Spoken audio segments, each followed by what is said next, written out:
Lógica simbólica. Olá a todos, eu sou o professor Jonas Mendes.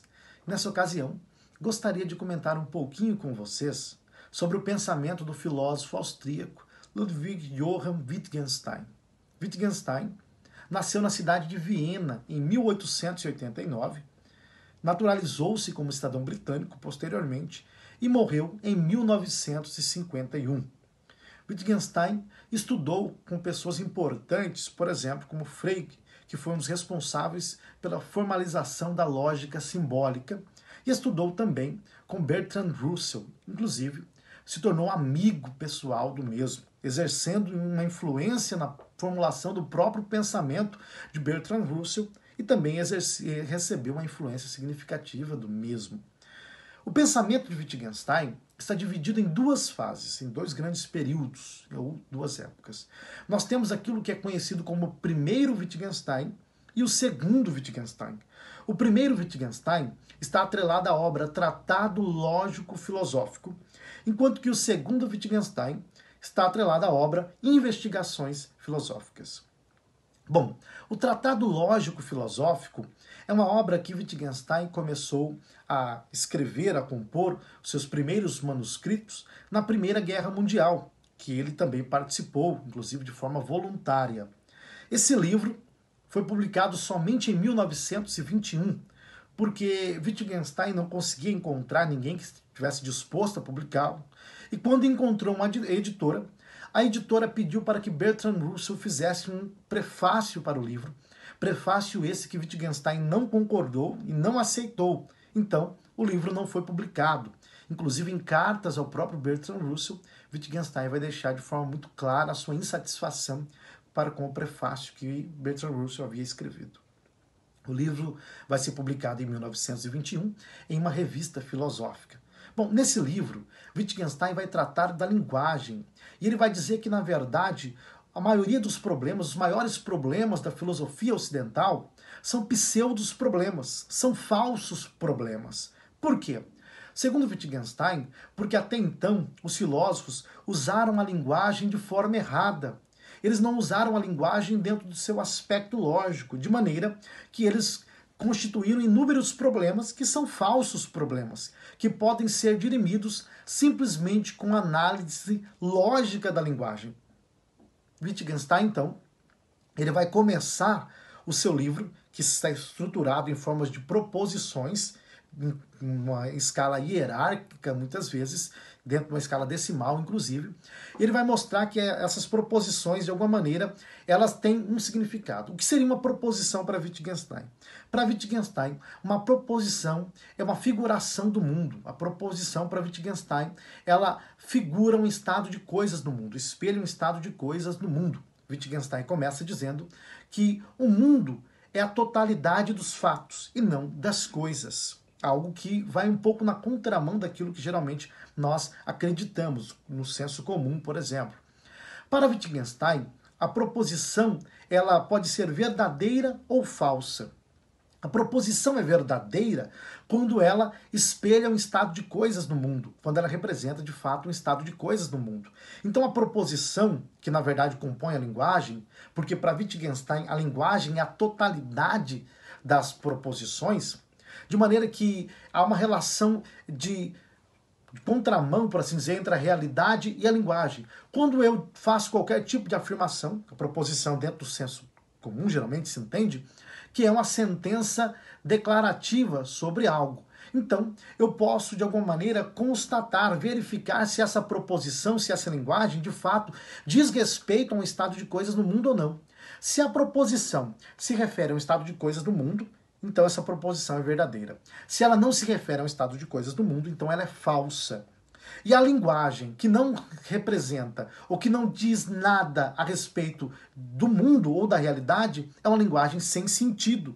Então, eu não posso falar sobre coisas que não diz respeito à realidade ou ao mundo.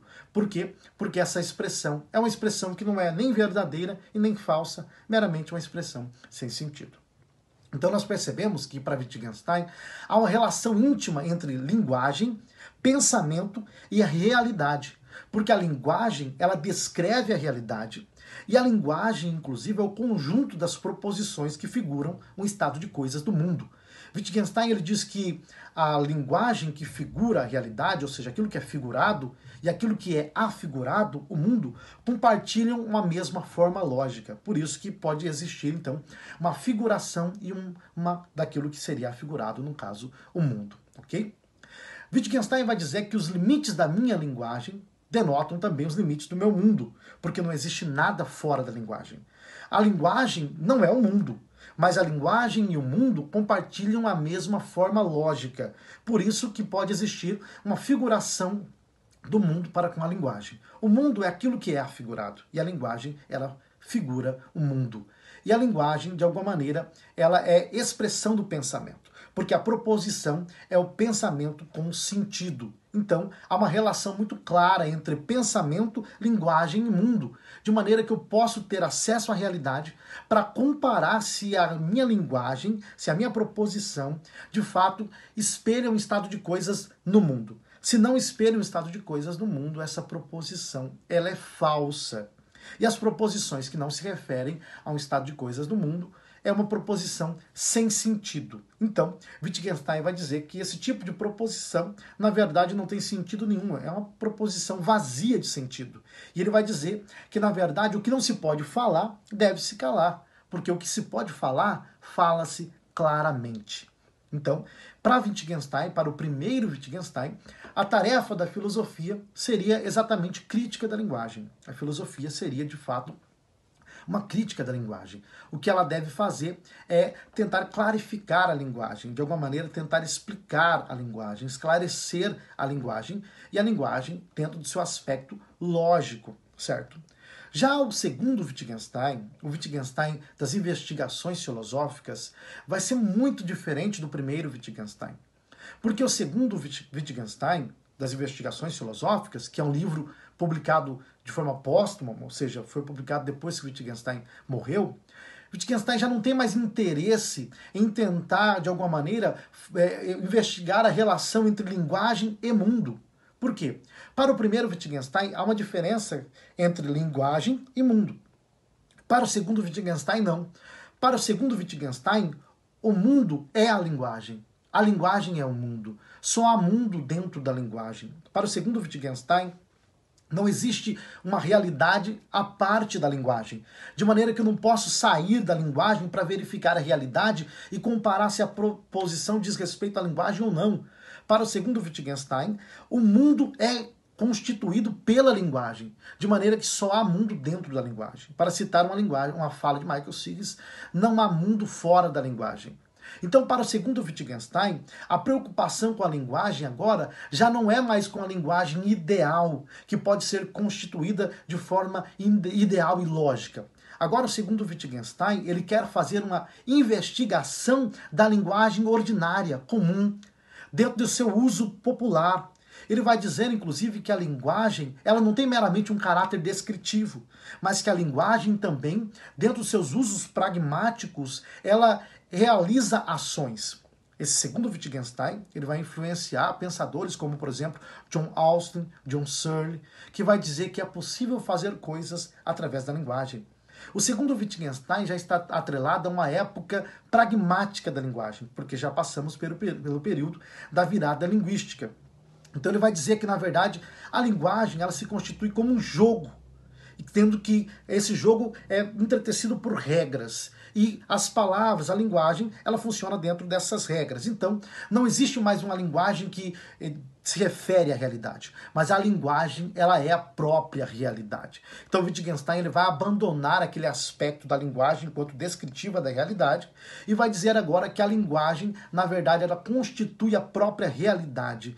Inclusive, a própria mentalidade humana é formada dentro da linguagem, dentro do jogo linguístico de determinada comunidade. E a linguagem tem consequências para a vida prática, por isso que ele vai usar a linguagem dentro do seu aspecto ordinário, que é a linguagem comum que as pessoas utilizam-se no dia a dia.